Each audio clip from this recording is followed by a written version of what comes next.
Commissioner, I have received 2 motions for resolution to wind up this joint debate. The debate is closed and the vote will be held tomorrow. The next item on the agenda is debates on cases of breaches of human rights, democracy, and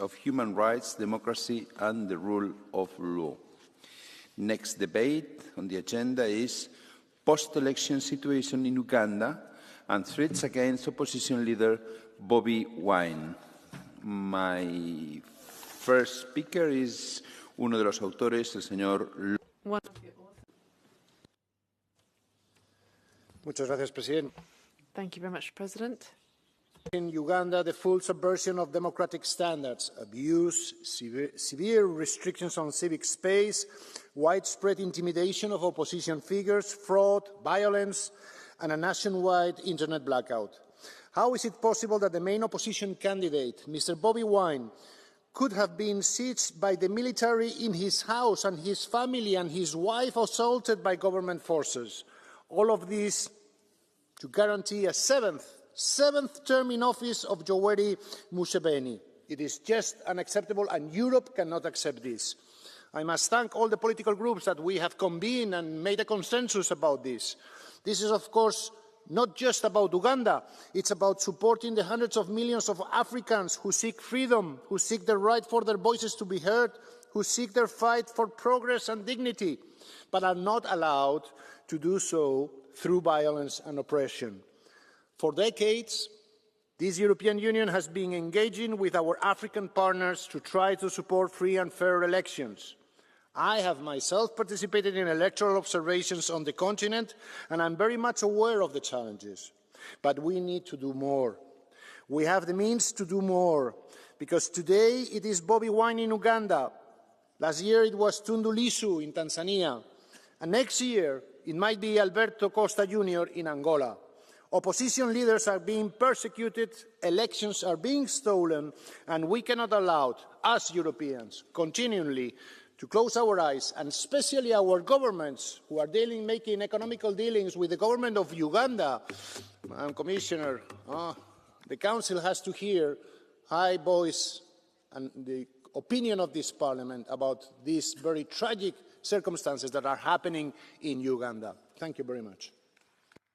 Señor López Istúriz, my second speaker is another author, Mr. Hayde. Thank you, Chair. Dear Commissioner, ahead of the elections, Bobi Wine was cheered by tens of thousands of Ugandan voters wherever he appeared in the country. Now, after the elections, he is under siege, and tens of thousands of citizens took the streets, this time in protest. The post-election situation in Uganda shows a systematic assault on fundamental rights. President Museveni's 7th term followed elections that failed to meet democratic standards, preceded and followed by mass arrests, violence, attacks on journalists, the shutdown of civil society, an internet blackout, and killings of unarmed civilians. The harassment of Bobi Wine, his family and members of the National Unity Platform is unacceptable. The European Union must act consistently to end immediately all violence, threats and the arbitrary detention of opposition politicians and their supporters. We must review our cooperation with Uganda and firmly support civil society, journalists, human rights and LGBTIQ+ defenders, as well as the democratic opposition. Mr. Hayde. Mr. Otgen is as well an author. Thank you, President, Commissioner, colleagues. What happened on January 15th in Uganda, the so-called elections, were not an election. They were a military operation, and the facts confirm it. Soldiers, acting on direct government orders, raided the home of opposition leader Bobi Wine, assaulted his family and forced the family into exile.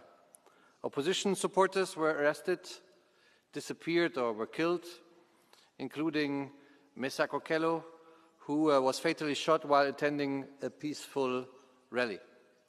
We are deeply alarmed by reports that the regime has publicly threatened to kill opposition leader Bobi Wine.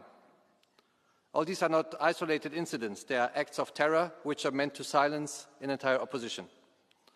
We call for the immediate and unconditional release of all political prisoners, an end to military trial of civilians, full accountability for the crimes committed and a real electoral reform. Today, we as European Parliament say clearly, we stand with Bobi Wine, Uganda's opposition and civil society, and all those who risk everything to demand freedom. Thank you. Thank you very much, dear colleague. Mr. Froelich is an author as well. Herr Präsident. Thank you, President. Idi Amin, former dictator of Uganda, said that he can't guarantee free speech. Critics of the of what's been happening in Uganda really can show that Uganda is an example of a post-colonial area. The opposition is suppressed, and between 2020 and 2024, millions of euros were spent to ensure governance in Uganda.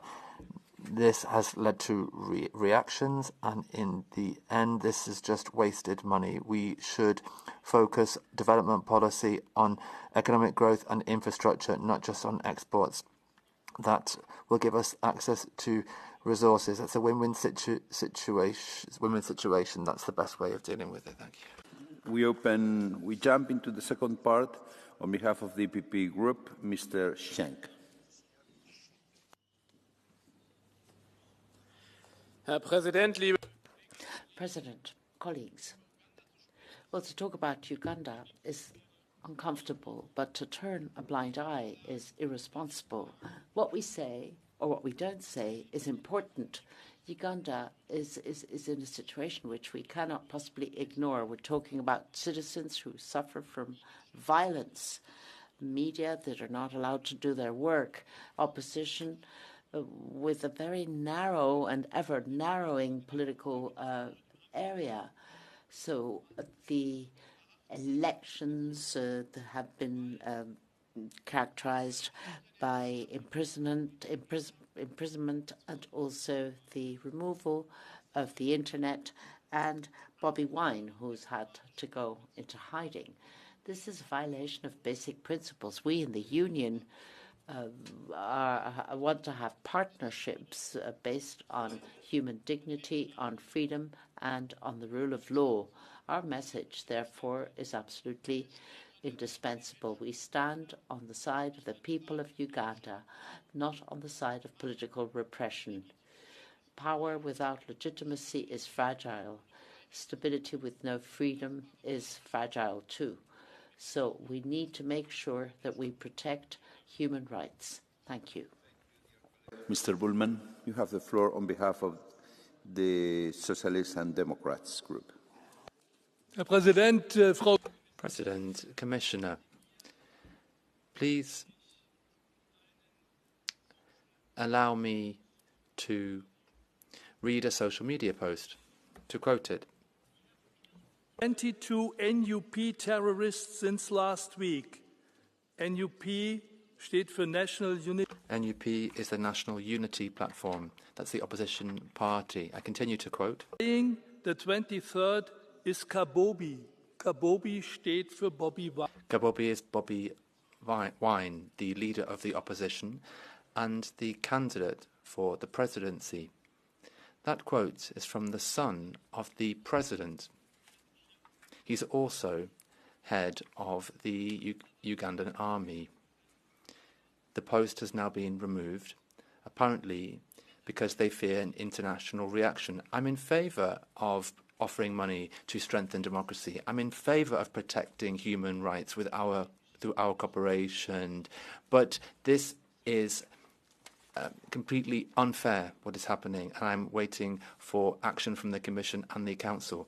The European Parliament is not going to let this go. My next speaker on behalf of the ESN group is Mr. Siskowski. Thank you, Chair, ladies and gentlemen. 40 years is a long time, And 40 years ago, the world was completely different. Diego Maradona was the best football player. Margaret Thatcher was the ruling person in the UK. Uganda has had the same president all the time, so no surprise people want changes. But for the 40 years, the president of Uganda did not change either. He rules with the same methods all the time. And this shows the divergence between what we're talking here, where we condemn the behavior of authorities, and that we make business with Uganda. So here there is this discrepancy, because on the one hand we talk about it and indeed we invest there, and we have a policy which should be realpolitik, that is, we focused on business and raw materials. The violence obviously has a very dark side to it, and we should condemn what's happening there. On the other hand, foreign policy should be about caring about our own interest. Thank you. Much, dear colleague. I have 3 requests for the catch the eye. First one is Mr. Stier.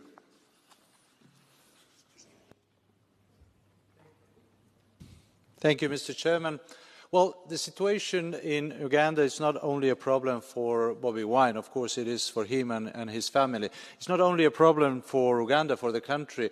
We've seen that last year in Tanzania. We are fortunately seeing that in other parts of Africa. But this is also a failure for us. It's a failure of our development cooperation policy. Because I will remind that in the UN, SDGs, the 16th SDG is about good governance, and this is exactly what is lacking, for example, in Uganda. And then we are thinking, why is the case that for every euro that we are sending in our development cooperation, there are 10 times more euros that are evaporating in corruption in these countries. This is because there is no accountability, because the opposition is treated in that way, because we have presidents that are in the 7th mandate without any checks and balances. This is a failure also of our development cooperation policy. Thank you.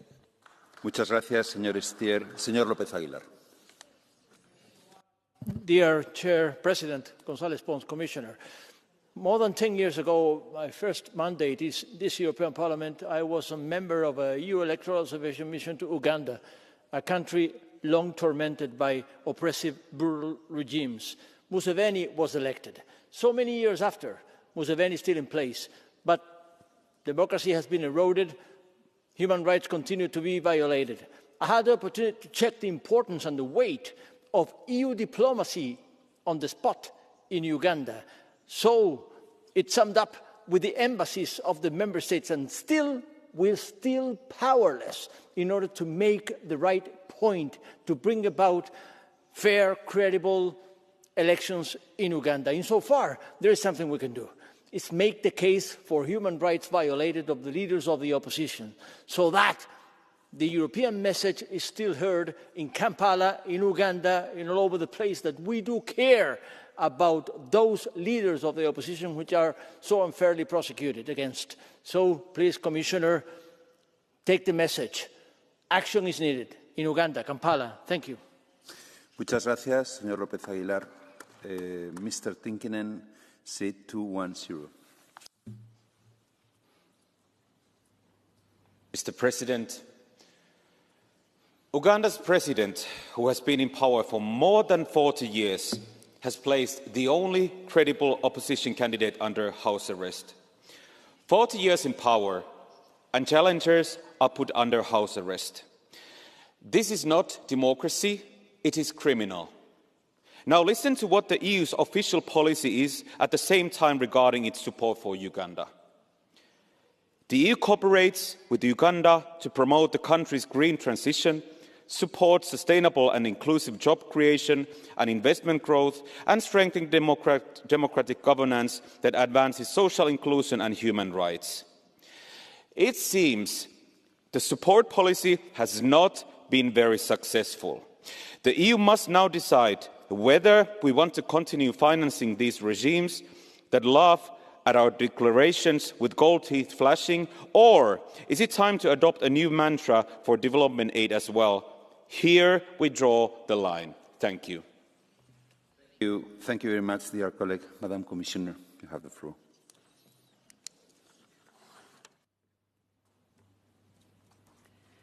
Honourable members, the European Union, through its delegation in Kampala and locally represented European Union member states, have been following closely the run-up to and the elections on January 15, 2026. These engagements included meetings with all political parties, including with the National Unity Platform, as well as with electoral bodies and with government and the leadership of the Ugandan People's Defence Forces. An EU-funded project focused on electoral violence prevention called Let's Talk Peace was launched ahead of the campaign, which was welcomed by stakeholders across political lines. A diplomatic watch by the EU delegation was carried out on election day, and the spokesperson of the European External Action Service issued a statement after the announcement of the results. As mentioned in the statement, we share the findings of the preliminary statement of the African Union COMESA IGAD Joint Observation Mission as regards the involvement of the military in the electoral process, which is contrary to the Ugandan 1995 constitution. Furthermore, the internet shutdown implemented 2 days before the elections clearly limited access to information and freedom of association. We are also very concerned with the arbitrary arrests and suspension of numerous civil society organizations ahead of the elections. We call for investigations and accountability following the reports of death, violence and detentions of opposition politicians and human rights defenders, as well as for clarification of the current situation of Bobi Wine in particular. We call on all political actors to exercise restraint, to refrain from violence or incitement. The EU, despite the current challenges, will continue engagement with Uganda on a broad-based agenda based on shared interest and mutual respect, including on trade, critical raw materials. Our cooperation and humanitarian programmes promote a Team Europe approach, exploring opportunities for transformative projects, including under the Global Gateway. At the same time, the EU, through an open dialogue with Ugandan authorities, will continue to advocate for the respect of human rights and democratic principles and to follow up on anti-discrimination measures. The EU will continue to stand by civil society organisations and support them in line with their needs and our values and principles. Thank you very much, Madam Commissioner. The debate is now closed. I have received 5 motions for resolution. They will be held tomorrow. The vote will be held tomorrow. Sorry. Next debate on the agenda is